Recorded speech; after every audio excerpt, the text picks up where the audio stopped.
என்னடா இது குழந்தை பிறந்ததுக்கப்புறம் எந்த ட்ரெஸ்ஸும் நமக்கு பத்த மாட்டுதுன்னு நானே அளவெடுத்து எனக்கு ஒரு ஃப்ராக் தைச்சிக்கிட்டேன். பரவாயில்லையே நல்லாவே தைச்சிருக்கோமேன்னு நினச்சிட்டு இதை இப்போ எங்கேயாச்சும் போட்டு போகணுமே அப்படின்னு மைண்டில் ஓட ஆரம்பிச்சிருச்சு. வீட்டுக்கு கெஸ்ட் வந்திருந்தாங்க. பக்கத்தில் உள்ள மால் எங்கேயாச்சும் போயிட்டு வரலாம் அப்படின்னு பிளான் பண்ணியிருந்தாங்க. பாப்பாவும் வீட்டுக்குள்ளே இருக்கா, அவளையும் எங்கேயாச்சும் கூட்டிகிட்டு போங்கன்னு சொல்லிட்டு அவ சாக்கில் நானும் கிளம்பிட்டேன்.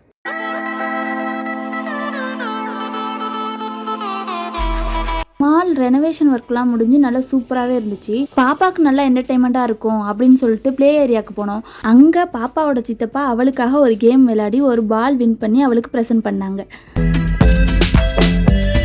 பாப்பாவுமே அங்கே நல்லா என்ஜாய் பண்ணனா.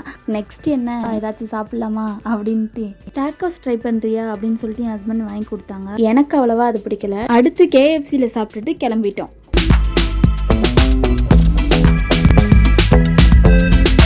ஃபைனலி பிளான் சக்ஸஸ் ஆயிடுச்சு எனக்கு. நெக்ஸ்ட் வீடியோவில் பார்க்கலாம். பாய்.